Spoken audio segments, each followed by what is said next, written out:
Hello, my name is Rana Kasimova. The theme of today's lecture is culture-bound words and the ways of translation. Here is the outline of our lecture.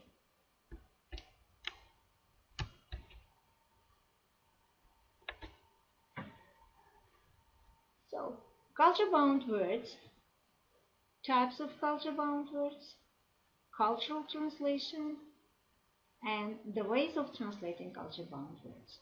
First, we signify notions connected with the culture-bound words.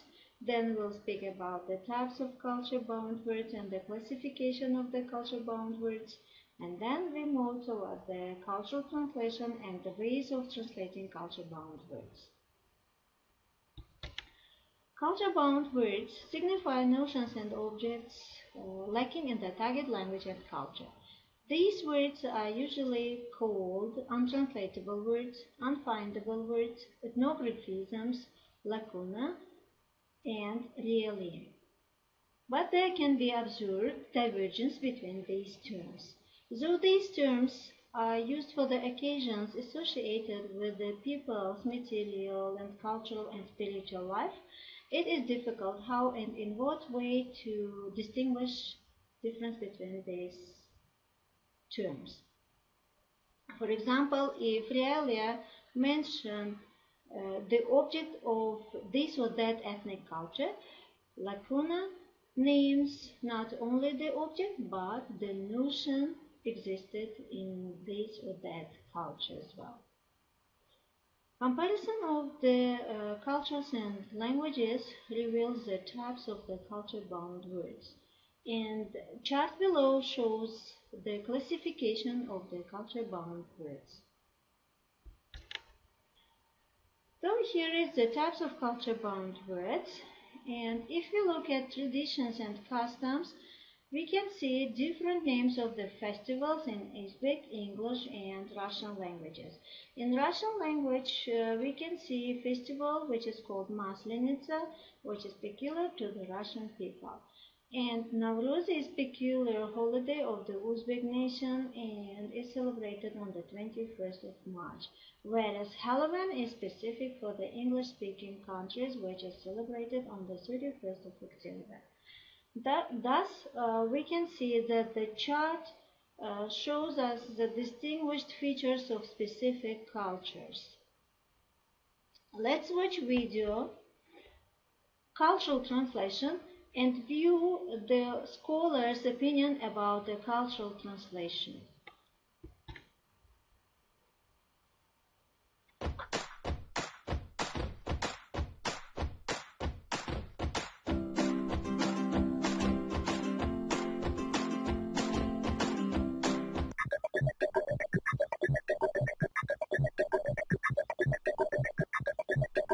Cultural translation represents the practice of translation, which involves cultural differences.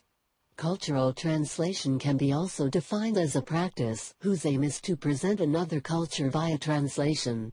This kind of translation solves some issues linked to culture, such as dialects, food or architecture. The main issue that cultural translation must solve consists in translating a text as showing cultural differences of this text in respecting the source culture. Cultural translation is a term which must be also studied through cultural anthropology, a field of anthropology focused on cultural issues among humans.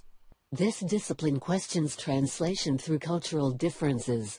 Indeed, translation studies are not only based on language issues, but also on cultural contexts between peoples. An anthropological translator of cultures needs to deal with the issues between the source and the target language, that is to say, he must respect at the same time the cultural source of point of view and the target culture. Wilhelm von Humboldt shared this opinion of translation in a letter addressed to Schlegel, dated July 23, 1796. All translation seems to me simply an attempt to solve an impossible task. Every translator is doomed to be done in by one of two stumbling blocks. He will either stay too close to the original, at the cost of taste and the language of his nation, or he will adhere too closely to the characteristics peculiar to his nation, at the cost of the original.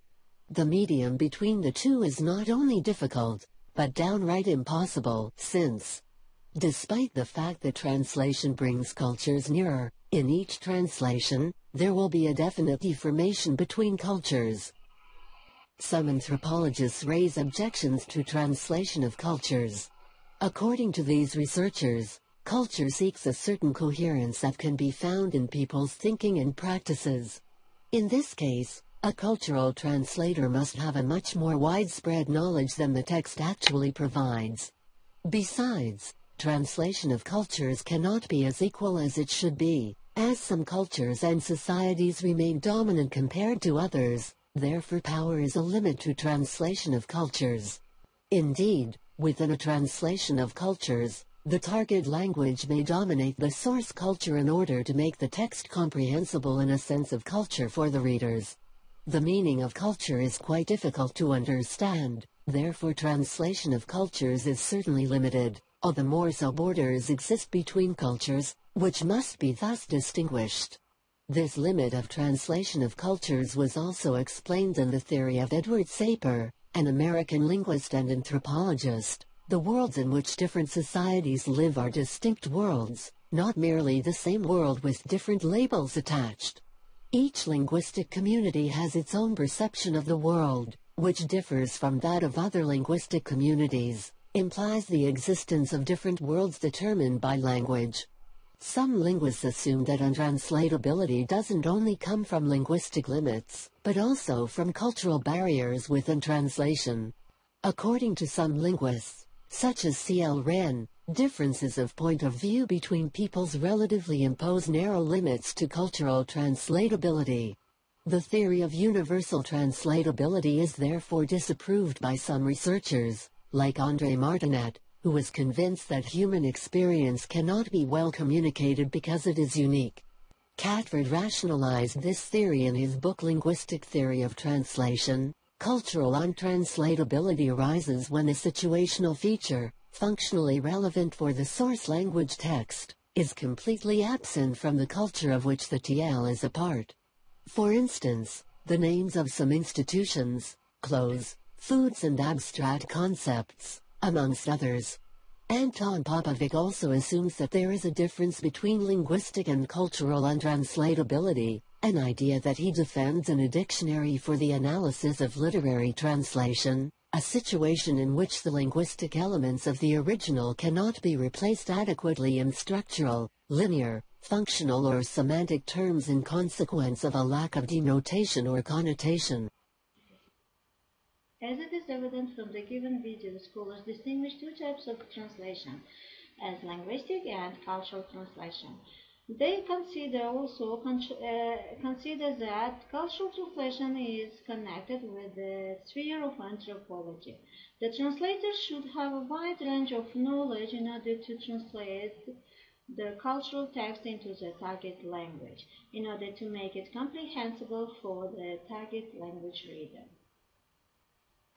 Due to the semantic features of the languages, meaning of the words, the ability to combine with other words, the place which they hold in the lexical system of a language, and the associations awakened by them cannot coincide for the most part.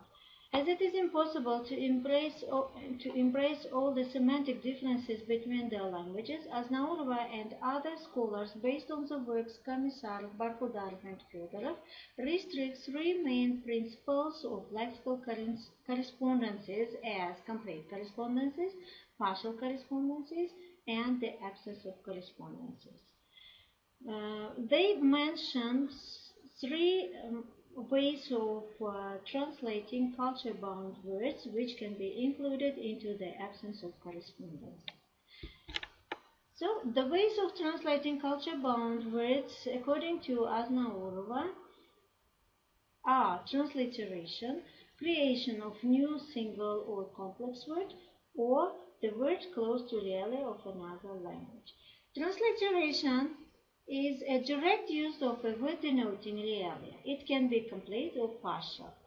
The examples given below show us the direct use of a word denoting realia. Cap, döpe, sandal, izba. The second way of translating culture-bound words is creating a new single or complex word. For example, the English word skyscraper cannot be translated into Uzbek language as it doesn't have a direct equivalent in the Uzbek language.